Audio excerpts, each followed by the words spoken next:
Uh, what is Golang? Who created it, and why actually Golang is needed?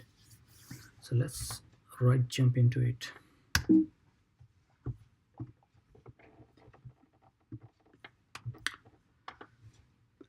So Go is also called as Golang, which is nothing but Go programming language. So it is created by team at Google, and it was conceived in late 2007.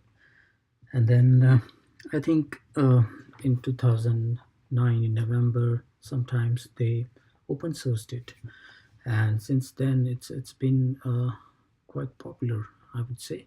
Uh, and then so why Golang is designed basically? So this is designed mainly to solve problems for large data centers, complex network systems, or large web applications.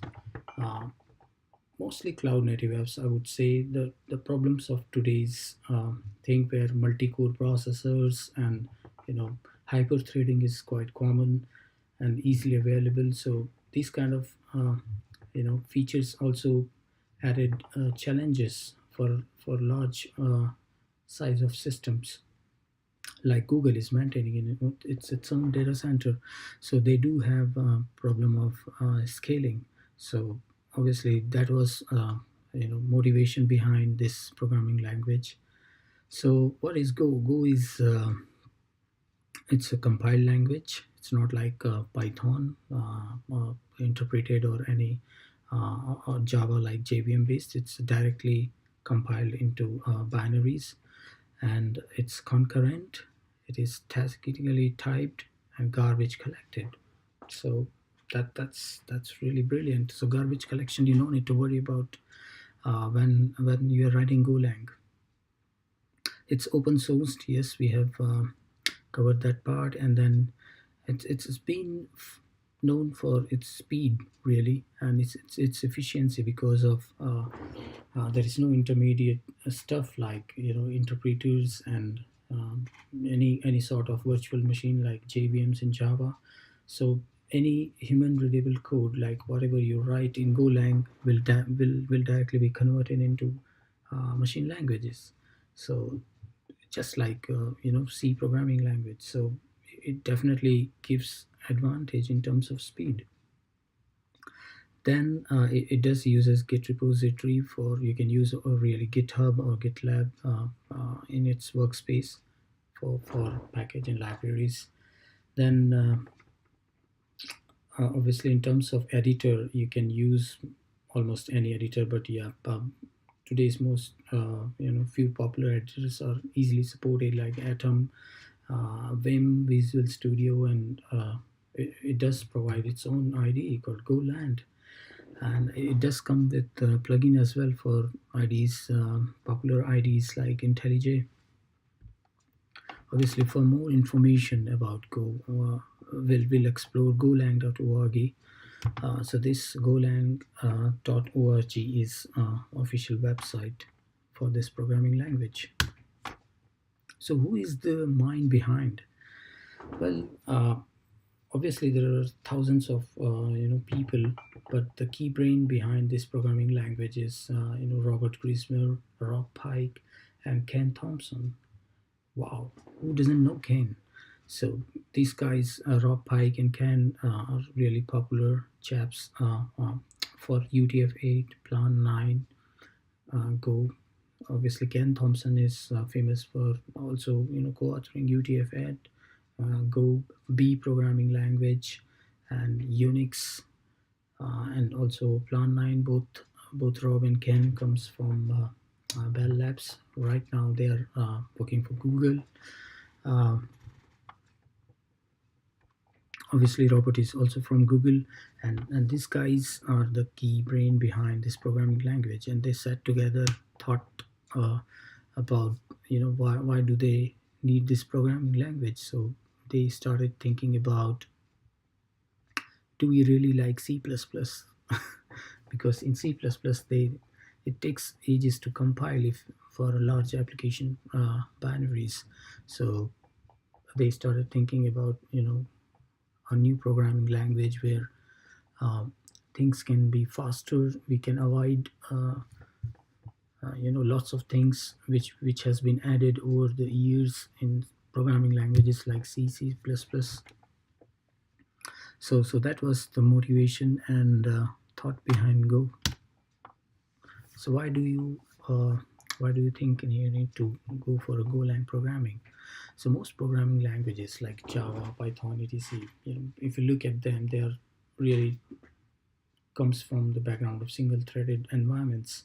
And over the years, lots of features have been added to these programming languages to, you know, uh, like lots of libraries and features in Java, like generics and lambda expressions and stuff like that. So many things are being added. So it sometimes become very confusing for a developer because one thing can be done in a 10 different ways.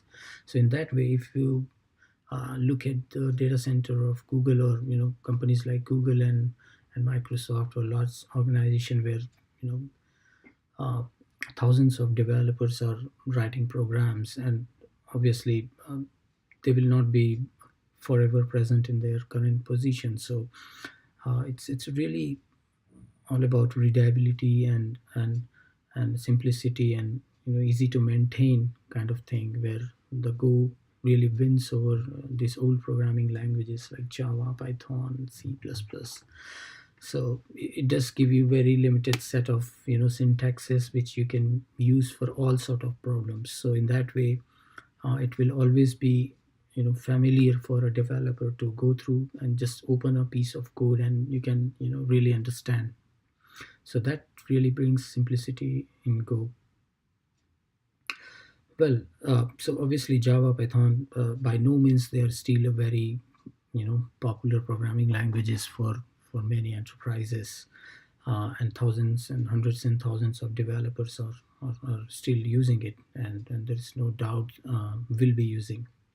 So so let's look at about multi-threading. So Java and Python, they both support multi-threading, but we all know that we have seen things like deadlocks, race conditions while using multi-threading. So it's never been pleasure. So Go has come up with a new concept called Go routines. They're not exactly like threads because they take far less heap space. Like for example, in Java, Java, one single thread can take up to 1 MB, minimum 1 MB space, and this one is in KBs, and probably 4 or 5 KBs each space. So you can compare the uh, this things like spaces are less, and Go routine also doesn't directly map with one-to-one mapping with operating system thread.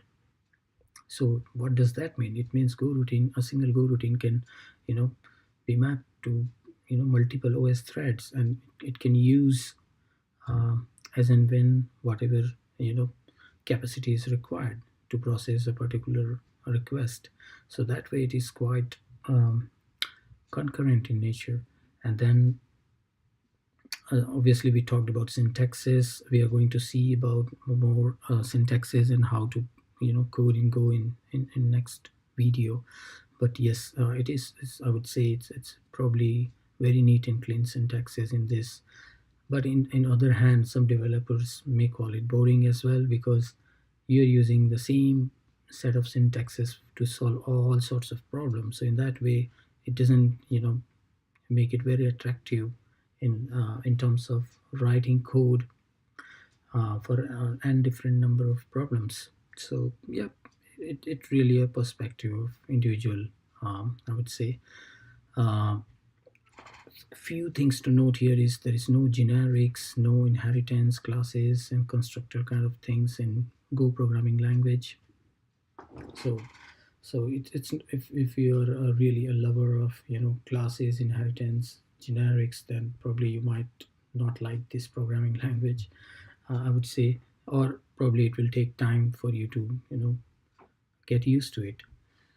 So there are large tech brands right now, they're already using Go. So it's not like it's only been used in Google. So like Uber, Adobe, IBM, Intel, and then there are a number of other large organization and fintechs who are using Go programming language just because of its simplicity, providing the speed of compilation, and obviously Go is platform independent. You can run on Mac, Windows, Linux, Unix, any operating system.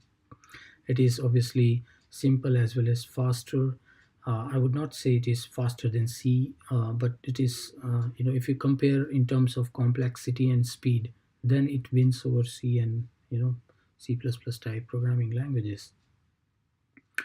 Uh, what else? I would say the release history.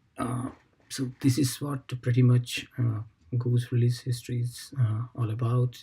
Go 1 was launched in 2012, and since then 1.11 was a stable release in 2018, and now dot 12 has been released on February 29, 2019.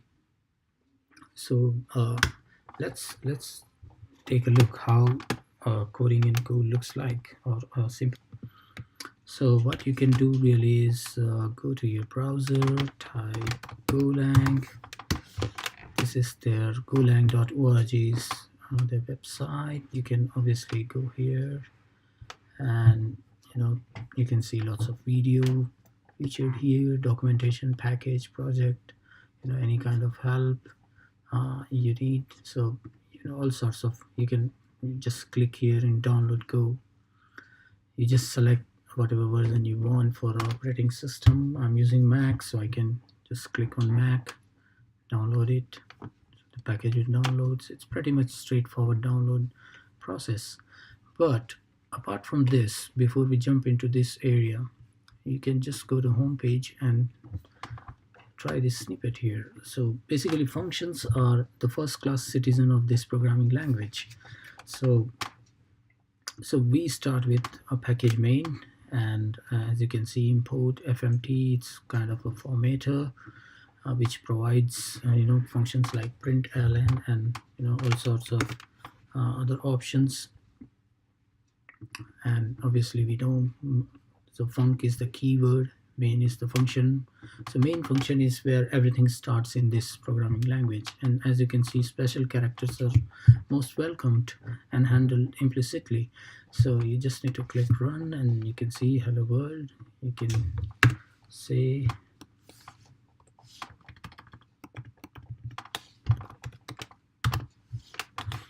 just change and see smooth fmd.println. So it's pretty much simple, really. It's not too different and complex in terms of syntaxes. So in the next video, I will talk about how we can download and really use Go programming language in one of the editors available. Okay, all right, thank you.